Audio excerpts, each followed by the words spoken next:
Hello guys, Antipolo. Ito po yung kabundukan dito sa may Sierra Madre na ating ipinapakita. Nawasak na po ang mga kabundukan po dito sa may Antipolo na ating pinuntahan. Nag-start po muna tayo dito. Pumunta tayo sa may isa sa mga sikat na pasyalan dito, yung Cloud9. Yan. Pinakita natin yung view dito. Umakit tayo sa may kanilang tulay dito. Ito sa mga sikat na akyatan dito. Yan o. Yan, sa lahat ng mga hindi pa po nakakapunta dito, ito po yung tinatawag na Cloud9. Ayan, pasyal na kayo dito at try nyo nang umakyat dito. At meron dito mga historical na mga gamit dito sa may Cloud9. May bayad lang po ito, 100 pesos yung pag-akyat dito. Ayan. Like and comment and share kung ano masabi nyo po dito sa may pinuntahan natin na marami pong magagandang lugar po dito sa may Antipolo na mga pasyalan na talaga mag-enjoy kayo. Ayan. Ito po yung sa ibabaw na po ito ng bundok na ating inakyat. No? Ito yung pinakamataas na place dito sa may Antipolo.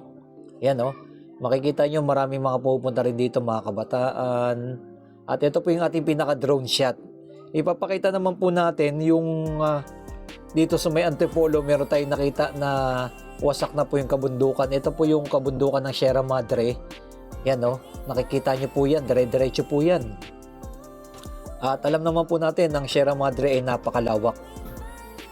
Kaya ito po yung bahagi ng mga kabundukan dito. At ito yung ating nasaksihan na gusto kong ipakita sa inyo na meron na po ditong medyo malaki-laki na po yung pagkakawasak po ng mga kabundukan dito.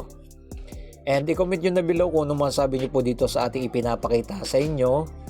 Ayan, kukunti pa lang po yung mga nakatira po dito, no? Sa may Antipolo. Ayan, makikita nyo po kasi hindi kagaya sa Manila, wala ka nang makikitang napakaraming mga puno, no?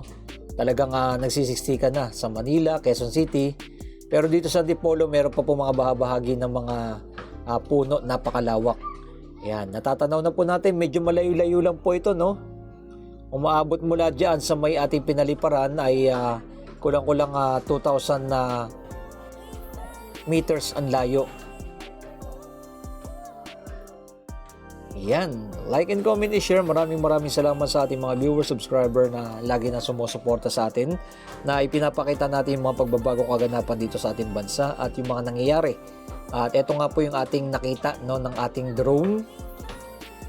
Siyempre, pakita ko po sa inyo. Itong kalsada na ito, ang left side niyan, going na po ng Pasig, Marikina, yan, papunta dyan. Itong right side ay papunta po doon sa may Rizal. Ayan.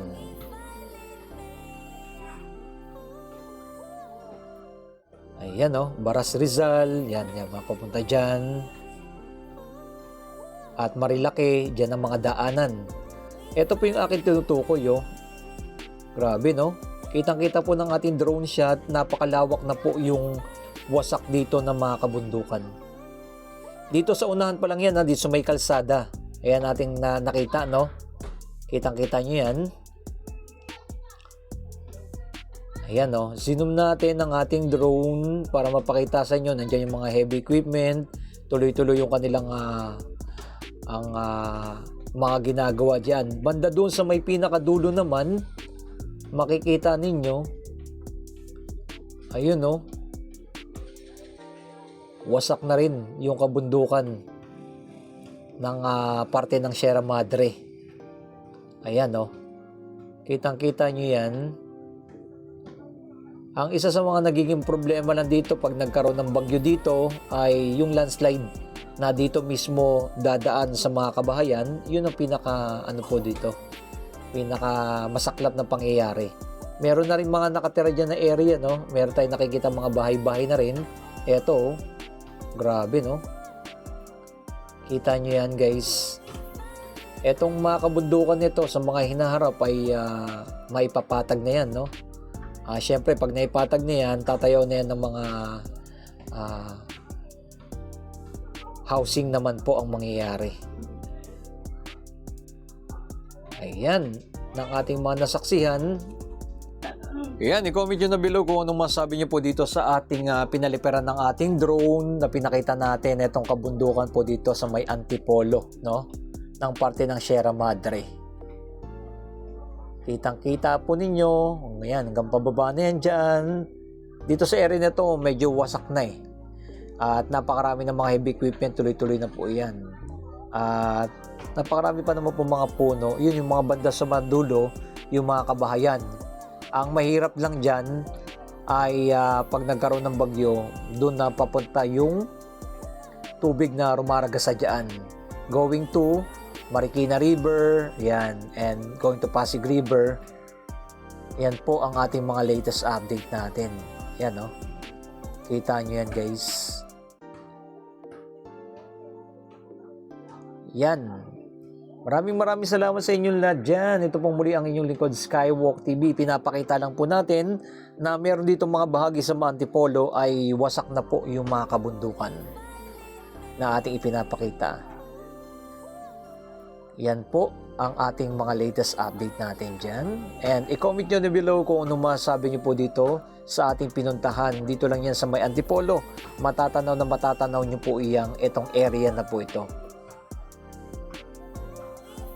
Ayan. Kitang-kita sa drone shot yung sitwasyon, no, guys.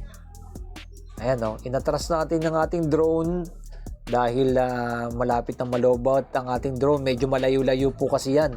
Kaya hindi na po nairating natin doon sa may pinakadulo. Doon nga sa may kabilang bundok na may subdivision, no. Kita nyo yan. At etong parte nito, meron na sinisimula naman pong sirain. Etong right side natin, makikita ninyo. Ayan, no.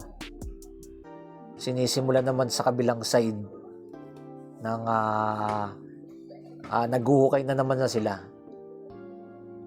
Yan, maraming salamat sa inyong lahat dyan, and keep safe palagi, and God bless. Ito pong muli ang inyong lingkod, Skywalk TV, at ito yung kaganapan na ating ipinapakita dito sa may Antipolo. Huwag kalimutan mag-like, mag-share at mag-comment. Maraming salamat sa ating mga viewers at sa ating mga OFW na lagi na sumusuporta kay Skywalk TV. Yun, no? Sinisimula na po yung kabilang side, na mga kabundukan.